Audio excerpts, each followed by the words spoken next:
Olá pessoal, bem-vindos ao episódio número 9 da segunda temporada do podcast e este é o meu lado B.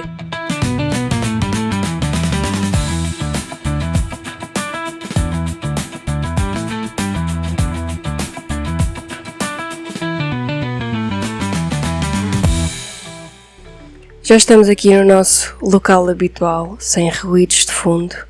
Ainda assim, quero dizer-vos que eu gostei da experiência e acho que o resultado também não ficou assim tão mal. A experiência de gravar enquanto conduzia, por isso acho que é bem possível que eu venha a investir num microfonezinho de lapela e comece a gravar os episódios enquanto conduzo, porque eu conduzo bastante e seria, em termos de otimização de tempo, uma estratégia muito inteligente.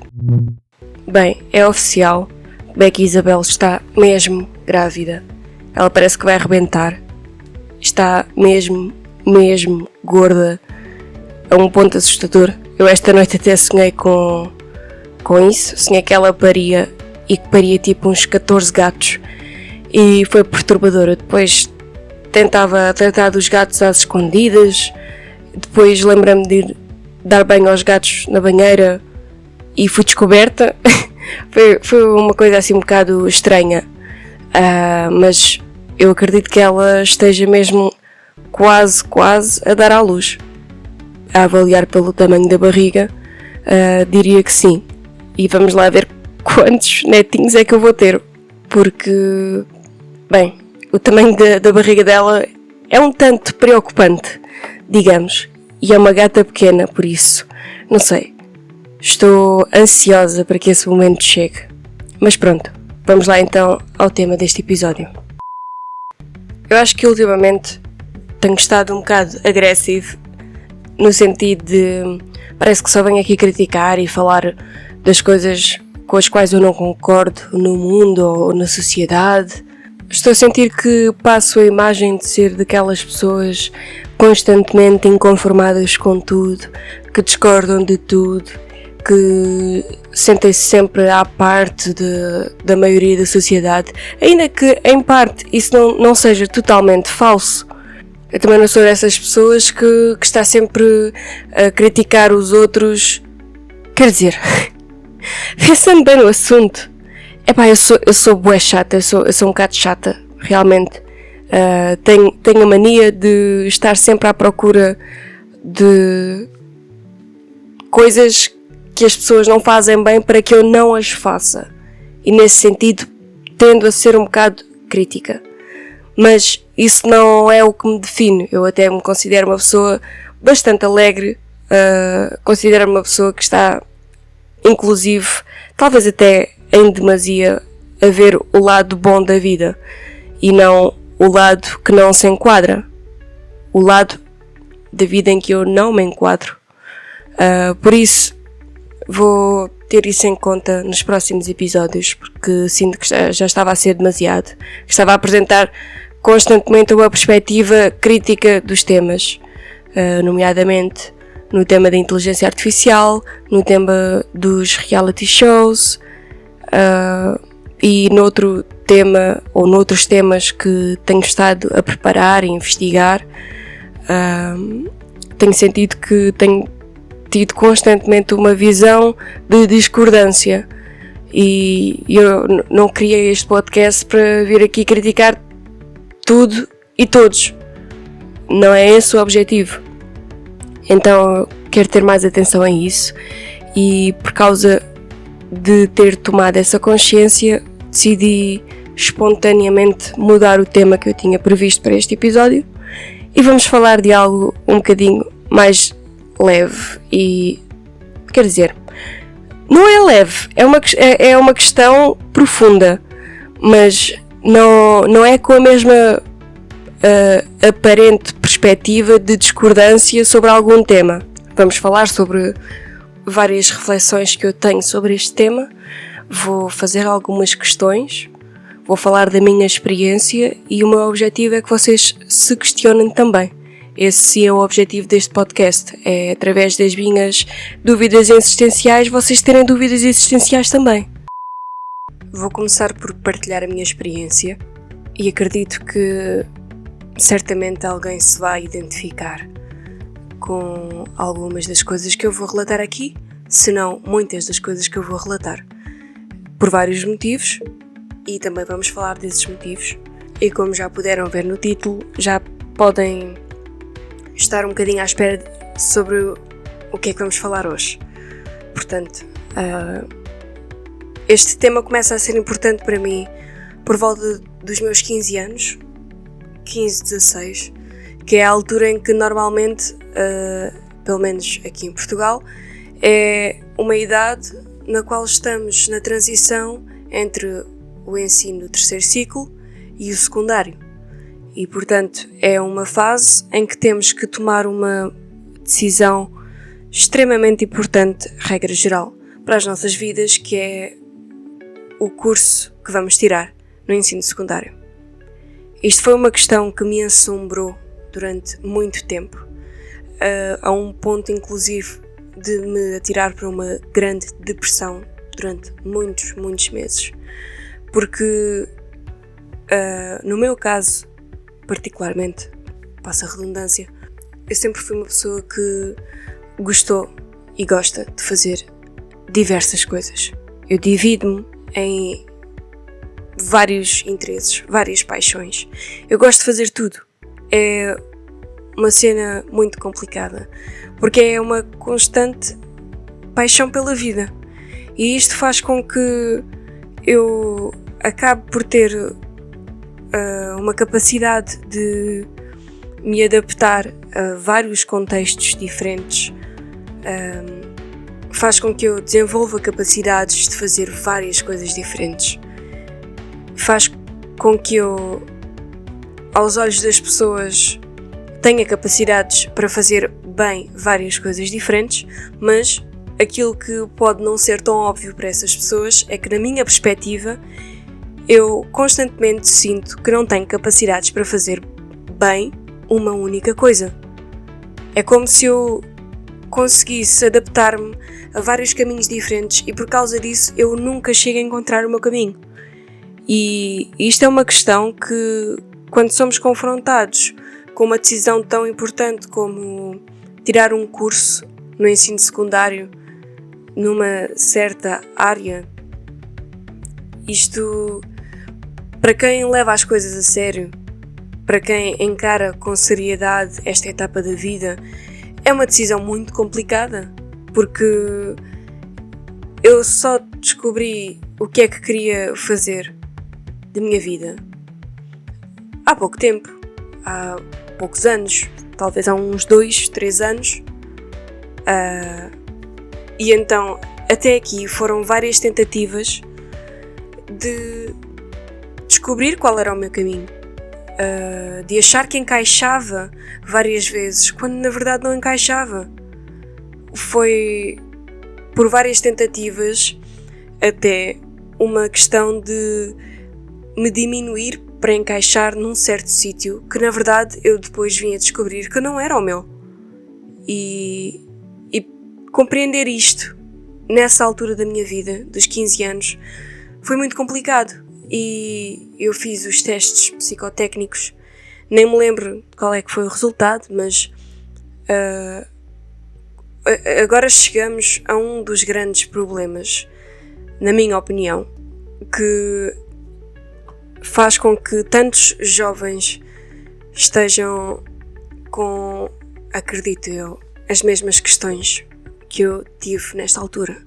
Jovens e não só, porque eu acredito que isto, se não for algo, se nós não encontrarmos o nosso caminho, é uma questão que nos vai assombrar até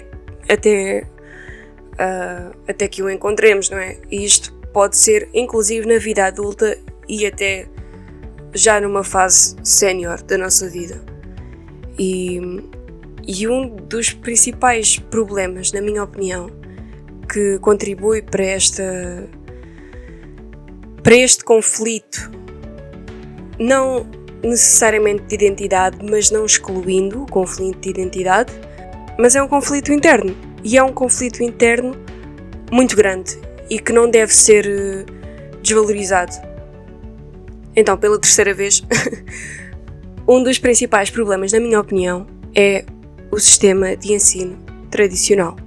A forma como o ensino está montado de uma forma tão genérica, como se todos tivéssemos que encaixar no mesmo padrão, como se todos tivéssemos que ser bons na generalidade das disciplinas.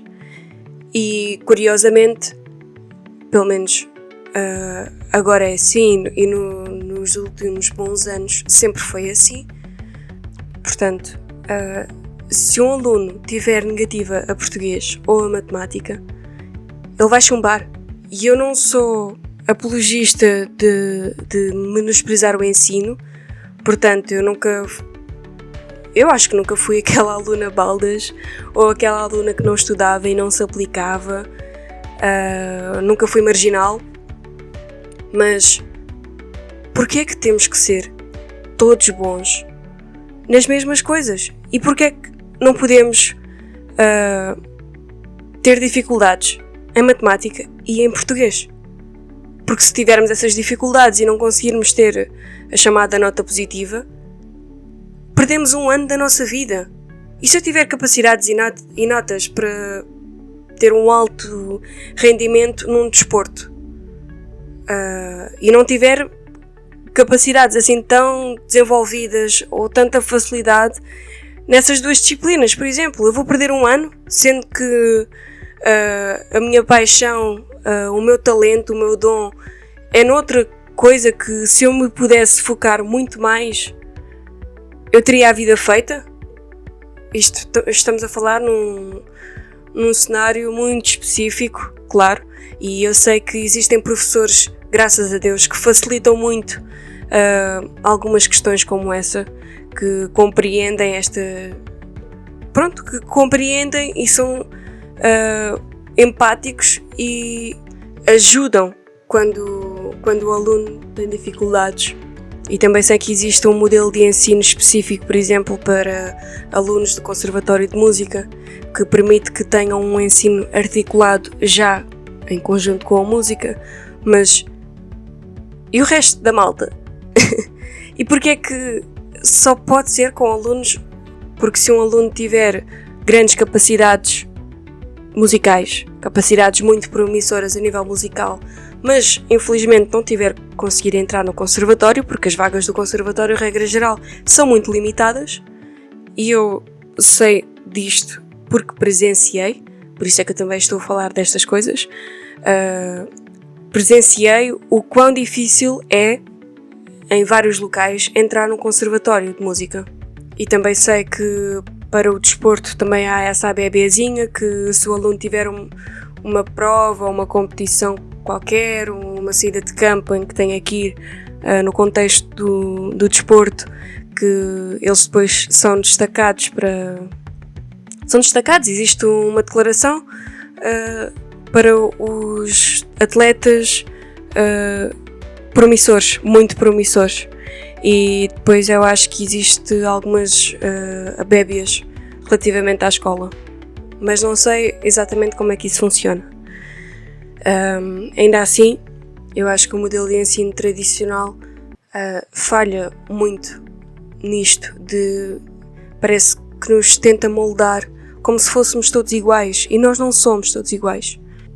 Inclusive, e agora sim posso falar da minha experiência, eu reprovei um ano porque tive negativa a português e a matemática. Perdi um ano da minha vida por causa disso, e foi apenas uma questão de incompreensão dos conteúdos em português, porque o meu raciocínio não é de todo matemático. Eu tenho muita dificuldade em assimilar informações numéricas, em efetuar cálculos mentais, em processar informação numérica. Tenho dificuldade, simplesmente não é a minha área, não é onde eu tenho facilidade. Por outro lado, as línguas, neste caso a língua portuguesa, sim, é uma área que eu não só tenho muita facilidade de compreensão, como tenho gosto.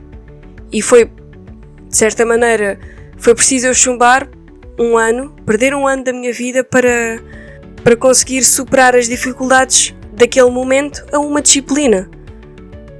Porque de resto, não era aquela aluna que tinha negativas a tudo, que tinha 4 e 5 negativas. Eu tinha 2 negativas, uma delas ia continuar negativa e sempre esteve negativa, mas a outra era uma questão simplesmente de dificuldades daquele momento.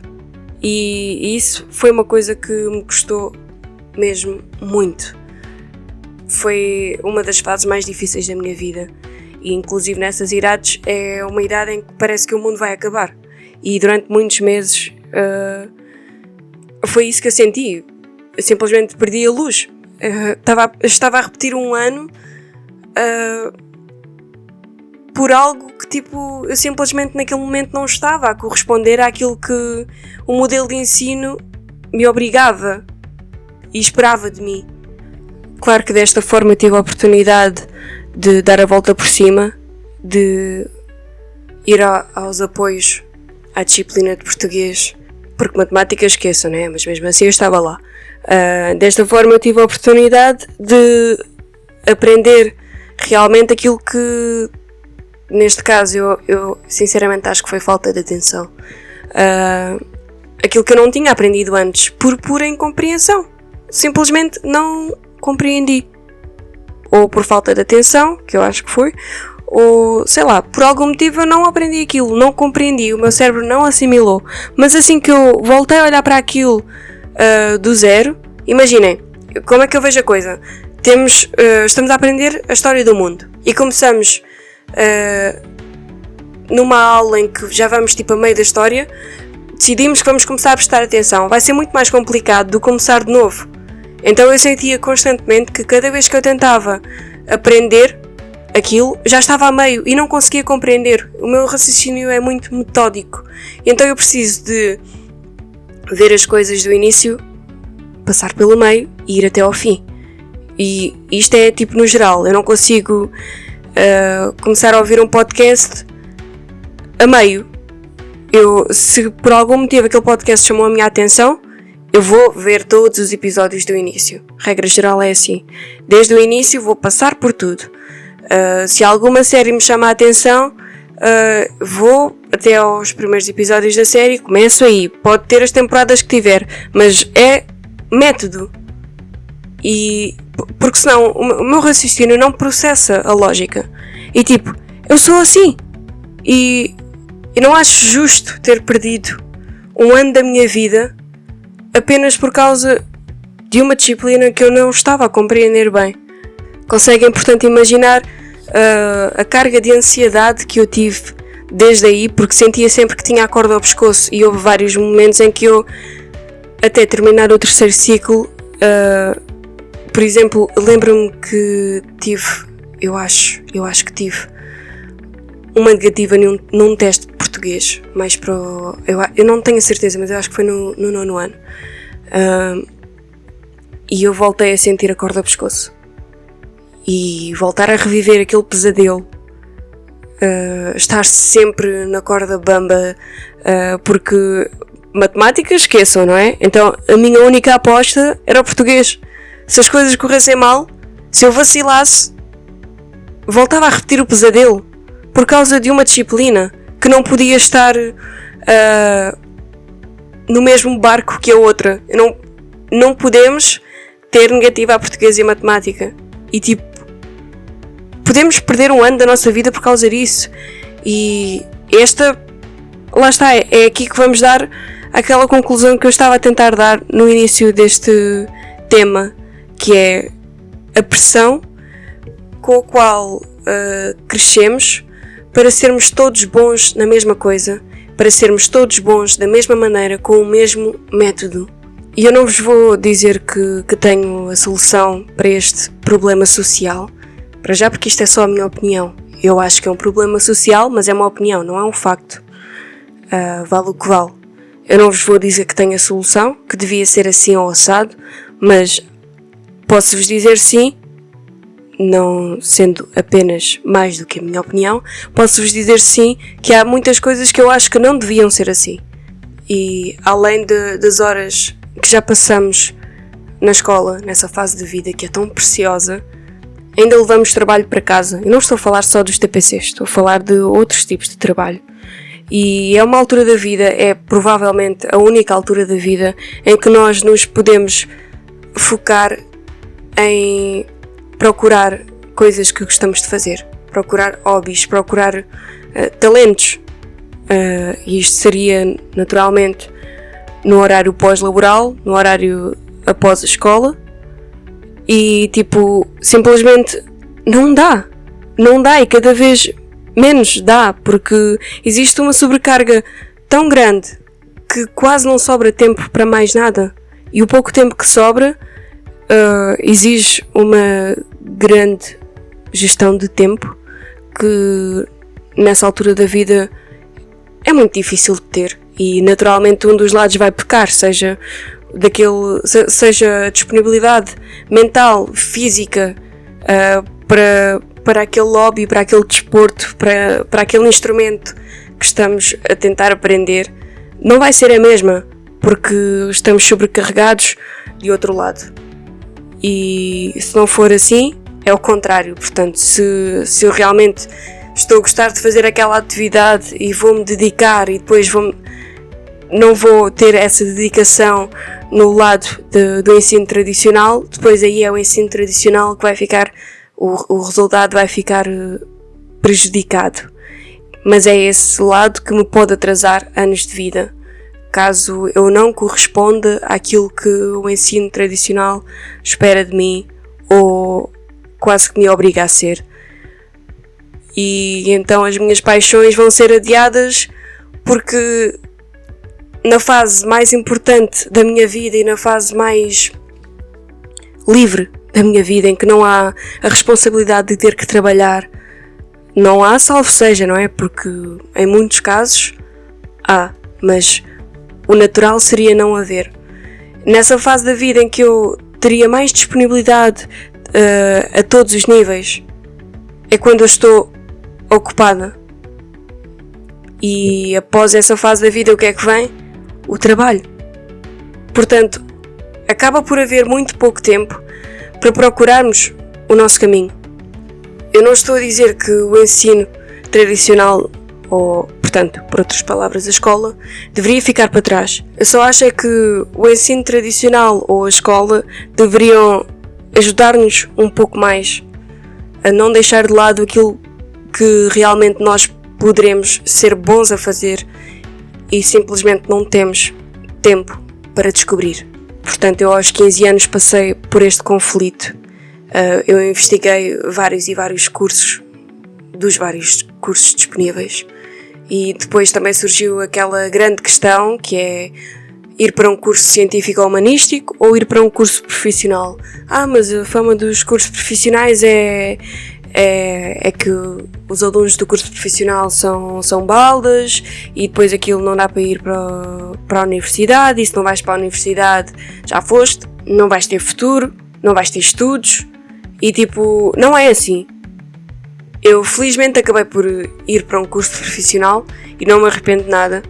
Acho que os cursos profissionais são uma via muito inteligente e talvez até uma via que nos permite ter um bocadinho mais de tempo e disponibilidade para fazer outras coisas fora da escola. É um caminho mais específico, mas também dá-nos logo para ter uma visão muito prática, mas depois também vem o outro lado, que é, não será muito cedo eu ter que tomar essa decisão de ter que me especializar numa área que eu sei lá se vou querer fazer efetivamente. Então devo ir para uma área cuja taxa de empregabilidade seja maior? Esse é que é o fator? Porque eu lembro-me de depois virem à escola aquelas campanhas de universidades e de cursos e isso tudo, e um dos principais indicadores para ajudar os alunos a escolher é a taxa de empregabilidade. E eu não devia estudar uma área pela taxa de empregabilidade, eu deveria estudar uma área pela minha paixão, pelo meu talento, pelo meu interesse, percebem? Então eu acho que as coisas estão um bocadinho trocadas, que a ordem não está muito bem estabelecida, e que a prioridade que deveria ser a nossa paixão e o nosso talento, está a ser desvalorizada. O principal fator é se aquilo vai dar dinheiro. Se aos olhos da sociedade isso é uma área que é reconhecida como um bom emprego. E o que é um bom emprego? E depois aqui entramos noutro campo que é o ser bem-sucedido. O que é ser bem-sucedido? O que é ter sucesso? Isto é uma pergunta cuja resposta é extremamente subjetiva. E, na minha visão, uma pessoa de sucesso, ser bem-sucedido, é nada mais nada menos do que fazer as nossas paixões. Trabalhar com as nossas paixões. Não estou a dizer viver das nossas paixões, mas viver as nossas paixões. Não acho que ter sucesso seja depender da nossa paixão para viver, para pagar as nossas contas, porque isso vai naturalmente fazer com que se perca a essência da nossa paixão, porque aquilo tem que ser feito. Tem que ser feito porque se não for feito, não ganhamos dinheiro e não podemos pagar as contas, não podemos viver, então acaba por ser corrompido a disposição. Tipo, eu não estou a fazer aquilo por paixão, eu estou a fazer aquilo porque tem que ser. Mas como eu gosto muito daquilo, acabo por fazer com paixão. Mas efetivamente, o que acaba por acontecer é que ao longo do tempo eu vá acabando por me desmotivar. Porque sou obrigada a fazer aquilo. E tipo, isto é um tema que é muito complexo. Porque então parece que cada aspecto que eu aponto aqui vai nos levar a um beco sem saída, não é? Então, se eu já estou a trabalhar naquilo que gosto de fazer, se eu já vivo daquilo que gosto de fazer, mas mesmo assim ainda não cheguei lá, como é que eu ganho dinheiro de uma forma que não me aprisione para fazer aquilo que eu gosto de fazer e ao mesmo tempo como é que eu faço aquilo que eu gosto de fazer? Portanto, eu até poderia ter algumas respostas para esta pergunta, mas não vou falar disso aqui, pelo menos neste episódio. Porque depois acabamos por entrar em alguns temas um bocado polémicos ou complexos e depois este episódio vai ficar gigante.